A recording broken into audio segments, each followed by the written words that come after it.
अरे खूप सेन्सिटिव्ह असतं तुमचं, मला माहिती आहे ते.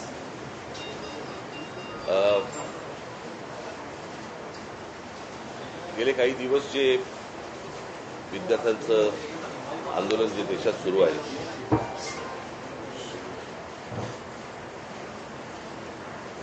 आणि ते कशा प्रकारे चिरडण्याचे पण प्रयत्न सुरू आहेत हे देखील आपल्याला समजत आहे. खरं तर ते संपूर्ण आंदोलन हे शांततामय पद्धतीने सुरू झालेलं आंदोलन होतं, आणि ज्या प्रकारे आज केंद्रातनं ज्या प्रकारचा दबाव त्या मुलांवरती आणला जातोय, मुलींवरती आणला जातोय, त्यांना ज्या प्रकारे मारलं जात आहे, आणि त्याचे सगळे परिणाम हे संपूर्ण देशभर उमटत आहेत. तसेच ते महाराष्ट्रात देखील उमटत आहेत, तसेच ते मुंबईमध्ये देखील उमटत आहेत. तुम्ही सगळेजण बघताच आहात. खरं तर ही साधी गोष्ट होती. या सगळ्या प्रकरणामध्ये आजपर्यंत भारतीय जनता पक्ष ज्यावेळेला विरोधामध्ये होता, विरोधी पक्षामध्ये ज्यावेळेला होता, त्यावेळेला त्यांनी अनेक मंत्र्यांचे राजीनामे मागितले होते. मला आजही आठवते की त्या रजा अकादमीच्या विरोधात ज्यावेळेला मी मोर्चा काढला होता, त्यावेळेला आम्ही मुंबई पोलीस कमिशनरांचा आम्ही राजीनामा मागितला होता, त्यावेळेला अरूप पटनाईकांचा, आणि त्याच्यानंतर त्यांना पदावरनं बाजूला करण्यात आलं होतं काँग्रेसच्या काळात. मुंबईमध्ये ज्या वेळेला ते कसाब वगैरे सगळे आलं, 26/11चं प्रकरण झालं, त्यावेळेला आर पाटील असं म्हणाले होते की बडे बडे शहरों में छोटी छोटी बातें होती रहती है. या एका वाक्यावरनं त्यांना गृहमंत्री पदावरनं काढून टाकण्यात आलं होतं.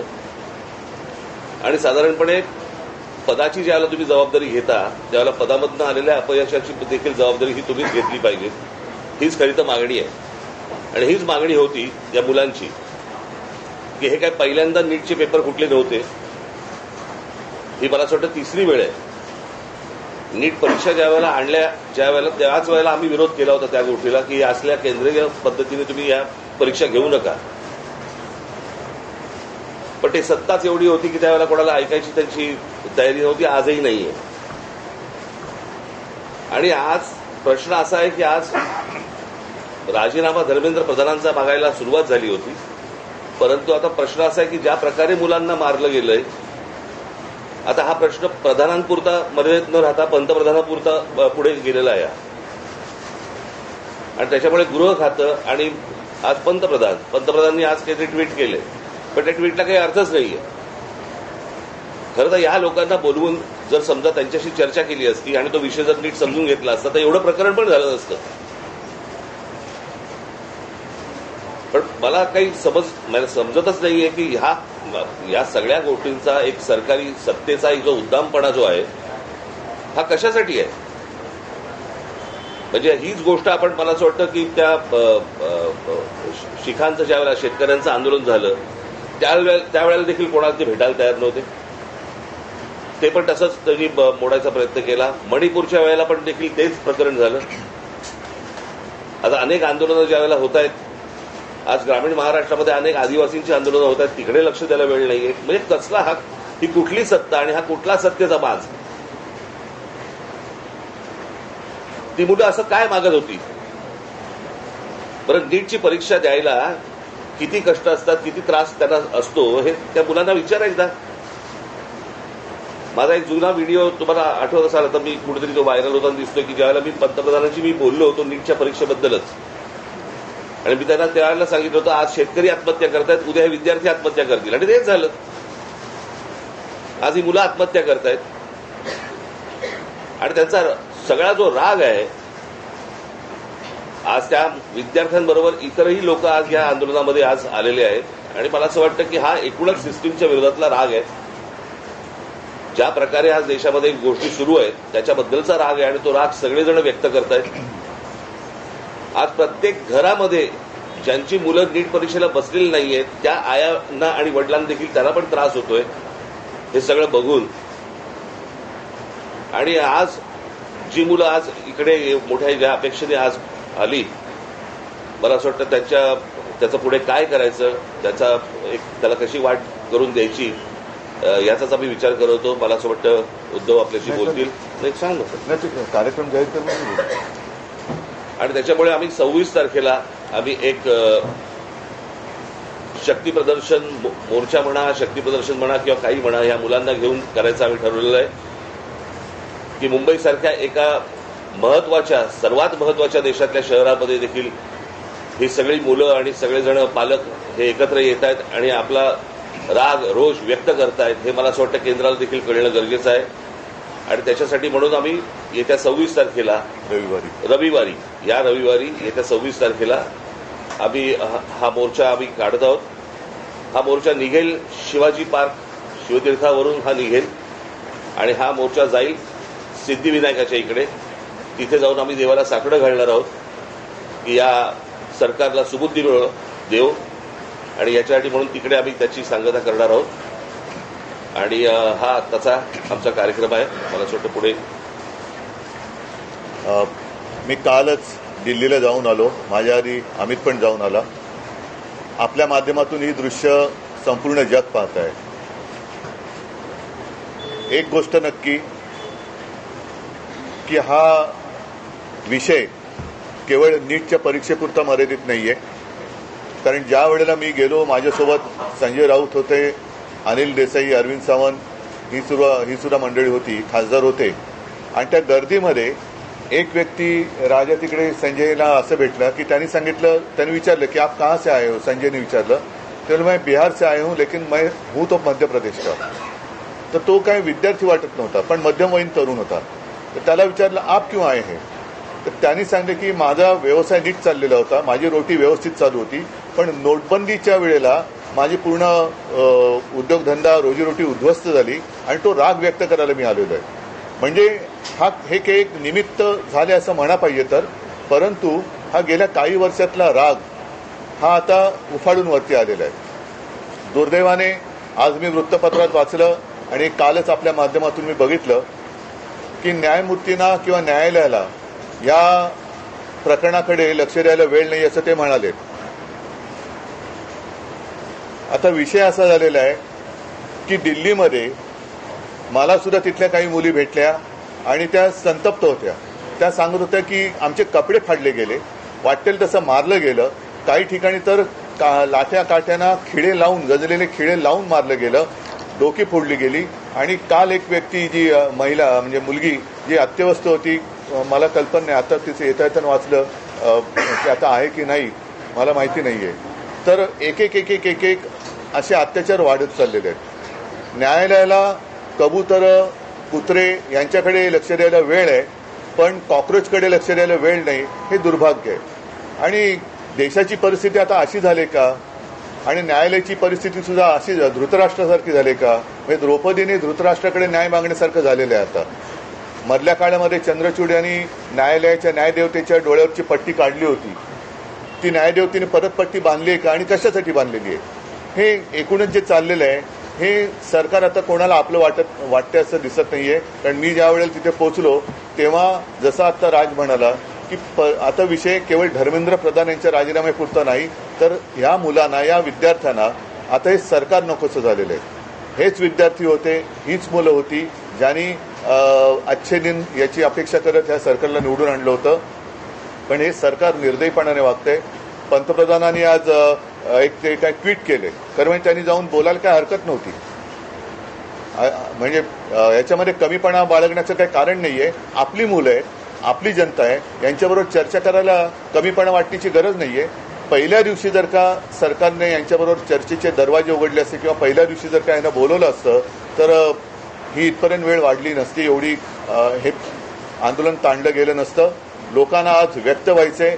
इतके वर्ष साठलेला राग, असंतोष हा उफाळून वर आलेला आहे आणि त्याला एक वाट करून देण्याचा आम्ही प्रयत्न करतोय. ही वाट करून देत असताना सर्वांना सांगतोय की कोणीही, कारण बरेच जण या असंतोषाच्या ठिणगीला वेगळं वळण लावण्याचा प्रयत्न करतायत. मग पोलिसांवरती हल्ले करण्याचा प्रयत्न करतायत. काही गुंड म्हणजे सिव्हिल ड्रेसमधले लोक, यांच्यात पोलिसांच्या लाठ्या यांच्या हातात कशा आलेल्या आहेत. मग त्यांच्या तिकडे नावाची पट्टी पण नाहीये, काही कपडे त्यांचे पोलिसांचे नाहीयेत. म्हणजे हे गुंड, आता माझं मग असं म्हणणं आहे की हे आंदोलन मोडायला पाकिस्तानमधून गुंड भाजपने आणलेत का. कारण यांची काय ओळख पाळख काही नाहीये. त्यांना ओळख विचारलं तर सरळ ते काही त्यांच्या निर्विकार चेहऱ्याने ते आपले बघतात लोकांकडे. काही त्यांना पडलेलं नाहीये. ना मुलांच्या व्यथेची त्यांना जाणीव आहे ना त्यांच्या वेदनेची त्यांना जाणीव आहे. बेसुमार लाठीमार करतायत आणि अशी ही सगळी गुंडागर्दी ही सरकार चालवत असताना कोणी गप्प बसू नये. आपण व्यक्त व्हायला पाहिजे आणि त्या व्यक्त होण्यासाठी ती वाट करून देण्यासाठी येत्या रविवारी आम्ही मी मोर्चा म्हणण्यापेक्षा एक देशाची ताकद काय असते ही ताकद दाखवून देण्यासाठी ह्या मोर्चाचं आयोजन केलेलं आहे. जसं राजने सांगितलं की शिवाजी पार्क ते सिद्धिविनायकला राज आपण जाऊन दोन गोष्टी करू. एक तर या सरकारला सुबूत दे, नाहीतर सिद्धिविनायकाला साकडवलं की या देशावरती आलेलं हे अरिष्ट सरकारच्या रूपाने हे लवकरात लवकर दूर कर. सरन्यायाधीश म्हणाले की सीसीटीव्ही फुटेज मग तोच विषय राहिला की सरन्यायाधीश जे बोलले की सीसीटीव्ही फुटेज पाहण्यासाठी आमच्याकडे वेळ नाहीये. मुळात ह्यांच्यामुळेच हे झुरळ सुरू झालं ना. जन्मदाते तेच आहेत ना. आणि त्यांनी जन्म दिल्यानंतर त्या पोराकडे बघायला नको. मी महाराष्ट्रामधले पोलीस ह्या सर्व आंदोलनकर्त्यांना चांगलं सहकार्य करतायत. काही त्रास देत नाहीये. काही गोष्टी झाल्यात. माझ्याकडे आता एक व्हिडिओ आलाय. मला असं वाटतं की मी तो आता मुंबई पोलीस कमिशनरने देखील पाठवलेला आहे. एका टॅक्सीतनं मुलं चालली होती आणि ती मुलं चालली असताना टॅक्सीतनं नाही पोलिसांच्या गाडीतून आणि तो पोलीस त्यांना सांगतोय त्या मुलांना की परत या एरियात जर दिसलात तर खिशामध्ये तुमच्या काय 5 ग्रॅमची पावडर टाकीन, 50 ग्रॅमची पावडर टाकीन बरं का. म्हणजे पोलिसांकडे आता पावडर पण मिळायला लागली. पोलीस एजंट आहेत का पावडरवाले? हा पोलीस कोण ड्रग सप्लायर आहे का?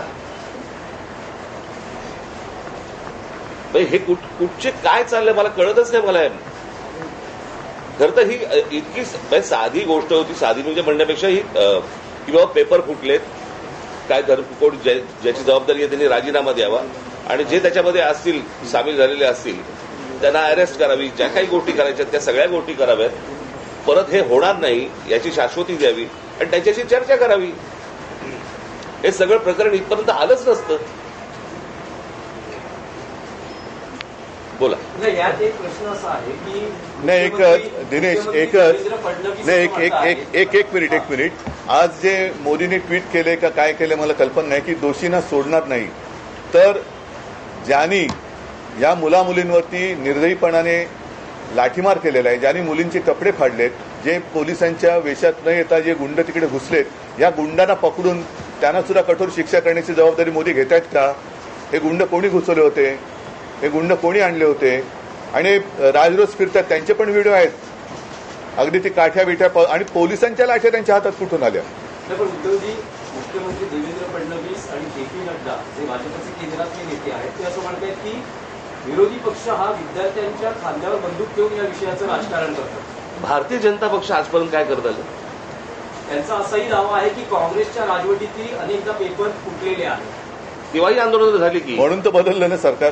त्यावेळेलाही आंदोलन झाली. त्याच्यानंतर सरकार बदललं. ह्यांचं आलं. हे ते तसे आहेत म्हणून ह्यांना आणलं. हेही तसेच. म्हणजे ते सांगतात की सरकार बदला आणि विद्यार्थ्यांच्या खांद्यावरती बंदुका विरोधी पक्ष ठेवत असतील तर विद्यार्थ्यांच्या छातीवरती बंदुका तुम्ही का रोखता? नाही. आणि दुसरी गोष्ट त्या अण्णाच्या टोप्या घालून कोण फिरत होते? यांचीच माणसं होती ना. अण्णांकडे एवढी माणसं नव्हती. आणि ह्याच्यामध्ये परत ह्यांनी काही चुका केल्या की त्याचं राजकारण नाही करायचं. आणि हे ज्यावेळेला विरोधी पक्षात जातात त्यावेळेला सगळ्या गोष्टींचं राजकारण करणार. पण शरद पवार काल पंतप्रधानांना भेटले. त्याला जंतर मंतर म्हणतात. तेच आहे की त्यांनी तुम्हाला काही कल्पना दिली आहे का? कारण नाही, मला असं वाटतं विषयाला आता फाटे फोडण्याची आवश्यकता नाहीये. आम्ही सगळेजण आम्ही ऐका मला बोलू तर द्या. मला बोलू तर द्या. माझं म्हणणं काय आहे की जसं आज मी आणि राजा एकत्र आलेलोच आहोत, त्याच्या आधी सुद्धा मी सगळ्यांना आवाहन केलेलं आहे की ज्यांना देशाच्या भविष्याविषयी चिंता आहे. म्हणजे मी तिकडे गेल्यानंतर सगळे भाषिक तिकडे होते, सर्व धर्मीय तिकडे होते, हिंदू होते, मुसलमान होते, सगळे होते. आता ज्यांना देशाचं, कारण हा देश जर का आपला आहे तर देशाच्या भविष्याची ज्यांना चिंता आहे त्यांनी पंतप्रधानांना भेटून त्यांची एक चिंता व्यक्त केली असेल तर मला माहिती नाही, तर नाही तर त्यांनी मुलांना भेटायचं ते परवा तिकडे गेले होते. पंतप्रधानांनी आता मुलांना भेटण्याची गरज आहे आणि नुसतंच असं जर का ढकलम गाडी चालणार असेल तर काय उपयोग नाहीये. नाही आता आपण जे म्हणालात आम्ही रविवारी मोर्चा जाहीर केलेला आहे, तर रविवारी जर का पवारसाहेब येत असतील, अगदी नरेंद्र मोदी येत असतील, देवेंद्र फडणवीस येत असतील, येऊ द्यात. म्हणजे विरोधी कशाला?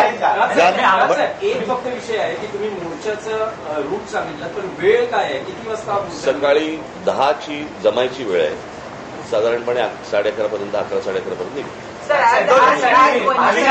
आंदोलन जाहीर झालेलं आहे. जंतर मंतरवर पोलीस आपल्याला पाहायला मिळतात आणि मुंबईत देखील अनेक विद्यार्थ्यांना पोलिसांनी गाडीतून नेऊन पोलीस स्टेशनला वगैरे नेलं. आपण स्वतः काल विद्यार्थ्यांनी आंदोलन जाहीर झाल्यानंतर आपल्या अनेक कार्यकर्त्यांना नेत्यांना नोटीस जाऊ शकतात, विद्यार्थ्यांची धरपकड होऊ शकते. सवय आम्हाला, यासाठी सवय आम्हाला आमच्या नाही. इकडे आता कळेल आता म्हणून म्हटलं ना की विद्यार्थ्यांच्या बाजूने कोण आहे आणि विरोधात कोण आहे. आणि प्रश्न असा आहे ना की प्रश्न सोडवायचा आहे का चिघळवायचा आहे, हे मला असं वाटतं सरकारने बघावं.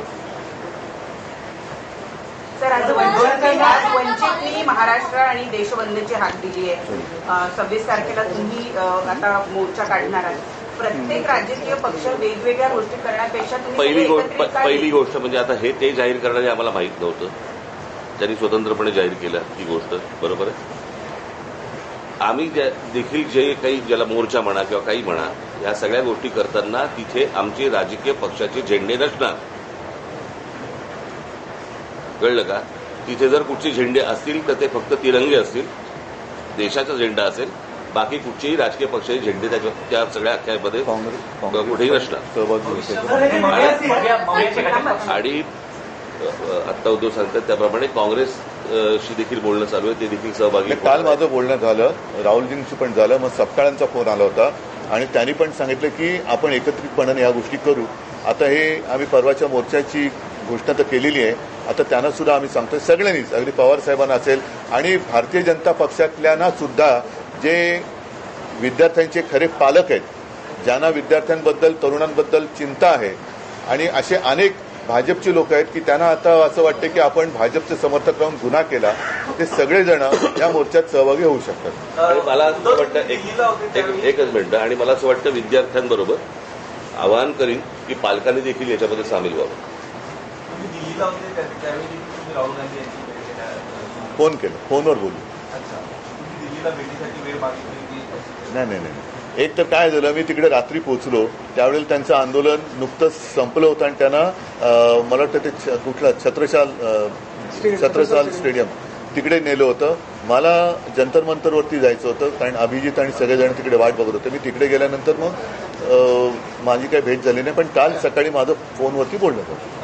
भविष्यामध्ये आपण जंतर मंतरवर विद्यार्थ्यांशी थेट संवाद जाण्यासाठी जाणार आहात? अरे मी आत्ताच गेलो असतो, माझी तब्येत बरी नव्हती. नाही, दुसरा मुद्दा काय माहितीये ना, जंतर मंतरवरती एक केंद्रबिंदू झालेला आहे, पण हे आता पूर्ण देशाची भावना आहे. म्हणून मी जे म्हटलं ना की एक राष्ट्र एक भावना, जो जो जिथे जिथे आहे तिथे तिथे त्यांनी या गोष्टीचा विरोध व्यक्त केला पाहिजे. सगळेजण काही जंतर मंतरवरती पोहोचू शकतात, जाऊ शकतात आणि जाण्याची गरज आहे असं मला वाटत नाही. आज ग्रामीण भागात सुद्धा आंदोलनं होत आहेत, राज्यातल्या आणि देशातल्या अनेक शहरांमध्ये ही आंदोलनं होत आहेत. विद्यार्थी झुंडीच्या झुंडीने बाहेर पडत आहेत आणि कालच एक मी व्हिज्युअल बघितलं की एक तरुणी त्या पोलिसांच्या गाडीसमोर एकटी उभी राहिली होती, इथेच बाजूला. ही तरुणांची ताकद आहे. ज्या ताकदीला झुरळ समजलं जातं, त्या झुरळांच्या ताकदीला आता हे घाबरलेले आहेत.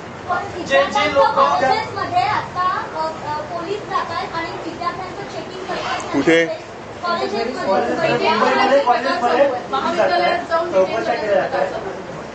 काय कसले चेकिंग करतात?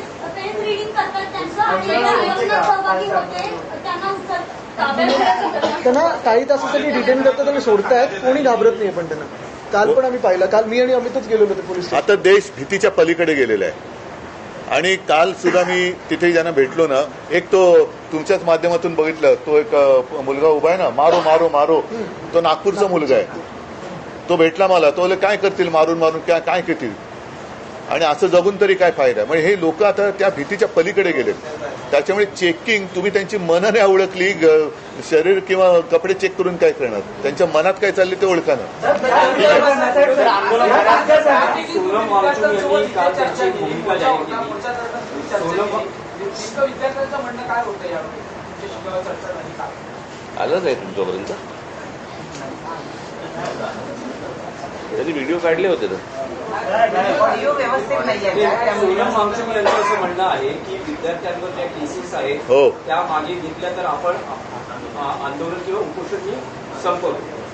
तुमचं विरोधी पक्षाचं काय म्हणणं आहे की याचा लॉजिकल एंड म्हणजे धर्मेंद्र प्रधान यांचा राजीनामा तेव्हाचे आंदोलन थांबेल, की सरकार असं म्हणते की चर्चा करायला या, लोकसभेत संसदेत यावर चर्चा होईल आणि त्यानंतर मग पुढचा निर्णय घेण्यात येईल. आता तिकडे नाही बघा, आता प्रत्यक्षात तिकडे काय चाललंय, कारण मी मागे प्रेस कॉन्फरन्स घेतली होती ना, मी इथेच बोललो होतो, मला वाटतं की काही वर्षांपूर्वी म्हणजे 2018 साली एक जी डी अगरवाल नावाचे गृहस्थ होते, ते गंगेसाठी उपोषणाला बसले होते.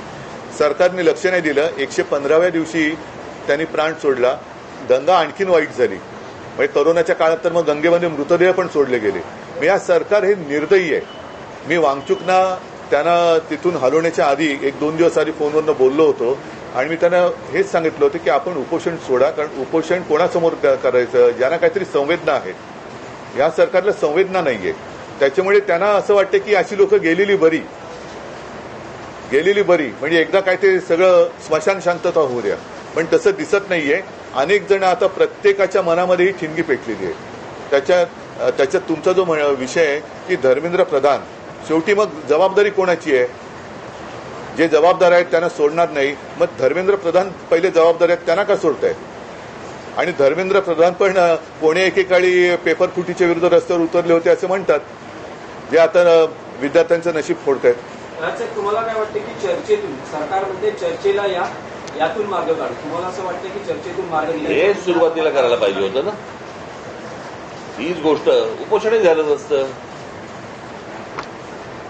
लाठीचार्ज झाला नसता, मुलांनी मार नसता खाल्ला. काय झालंय आता, घराघरामध्ये हे सगळं पोहोचलेलं आहे आंदोलन. त्याच्यामुळे सरकार आता बॅकफूटवरती गेलं आणि म्हणून आता ते सांगतात की आमच्याशी चर्चा करायला या म्हणून. कळलं का? ज्यावेळेला शिखांनी, ज्यावेळेला त्या शेतकऱ्यांनी, ज्यावेळेला पंजाबच्या शेतकऱ्यांनी, हरियाणाच्या शेतकऱ्यांनी ज्यावेळेला मोर्चा काढला होता, त्यावेळेला काय नाही बोलवलं, कारण तो प्रत्येक घरातला, देशातला नव्हता विषय. आता त्यांना अंदाज आला या सगळ्या गोष्टींचा, त्यांच्याकडे पण यंत्रणा आहेच त्यांच्याकडे, की अंदाज आला की हे घराघरात पोहोचलंय आणि घराघरात पेटलंय. म्हणून आता हे आता बोलतात की आमच्याशी चर्चा करायला या. मणिपूरच्या प्रकरणात, त्या शिखांच्या प्रकरणामध्ये काही ट्विट केल्याचं आढळलं का पंतप्रधानांनी? त्यांच्या लक्षात आलंय की हे आपल्या अंगलट आलेलं आहे आणि म्हणून ही आता सारवासारव सुरू आहे. आणि एकच आता नाही एक मिनिट, तुम्ही जे आता सांगितलं ना, तुम्ही जे आता सांगितलं की आता घरोघरी जाऊन चेकिंग, कॉलेजमध्ये जाऊन चेकिंग, तर मी सरकारला आणि पोलिसांना एक नम्र विनंती करेन की तुम्ही आणखीन आग भडकवू नका. ही मुलं शांत आहेत, त्यांच्याशी नीट चर्चा करा. ही शांतता भंग करण्याचं काम पोलिसांनी आणि सरकारने करू नये. मुख्यमंत्र्यांना आजही शंका आहे, ते म्हणतात की अँटी सोशल एलिमेंट, असामाजिक. आम्हाला पण शंका आहे की आता सरकारमध्ये असे कोण परकीय शक्ती सामील झाल्यात का की या मुलांना, देशाच्या विद्यार्थ्यांना चिरडण्यासाठी. आणि मी तुम्हाला सांगतो, 26 तारखेला जर असे कोणी घुसवण्याचे प्रयत्न केले ना, फटकावून काढणार. कळलं का? शांततेने मोर्चा असेल, शांततेने ह्या सगळ्या गोष्टी होतील, याच्यामध्ये कुठचीही हुल्लडबाजी नसेल, काहीच गोष्टी नसतील. पण उद्या जर समजा दिल्लीसारखं इथे काही करायचा प्रयत्न गुंड केला, घुसवले, इथे काही करायचा प्रयत्न केला, आमची लोक सोडणार नाहीत. सर, हे सगळे उद्याचे मतदार आहेत, हे सगळे ह्या सगळा आक्रोश जो आहे, मला वाटतं का मतपेटीतून दिसेल? कारण आधी आपण हा विषय मतपेटीचा नाहीये. पहिली गोष्ट तुम्ही लक्षात घ्या, आता हा विषय मतपेटीचा नाहीये, हा विषय कुठच्या निवडणुकांचा नाहीये, हा विषय आहे त्यांच्या न्यायाचा. कळलं का? उद्या परीक्षेला बसलेले हे सगळे विद्यार्थी, उद्या विद्यार्थी आत्महत्या करतात, याचा अर्थ काय समजून घ्या ना. इथे मतपेटीचा विषय येतो कुठे? पण ज्या प्रकारचं देशामध्ये सत्ता राबवली जाते त्याच्या विरुद्धचा राग हा मला असं वाटतं प्रत्येक राज्यांमधून बाहेर येतोय. ही सर्वात महत्वाची गोष्ट आहे. नाही, पण राष्ट्रपती निवासस्थानी आंदोलन झालं. एकनाथ शिंदे असं म्हणतात की काय घातपात द्यायचा जाऊ दे त्यांची त्यांच्या विरुद्ध बघा त्या आंदोलनाची तुलना अतिरेक्यांशी केली. त्यांच्या बरोबर तुम्ही त्यांच्या विरोधात काही बोललात की तुम्ही देशद्रोही असता, अँटी नॅशनल असता. कोणी केली सर्व अरे जाऊ दे रे, त्यांची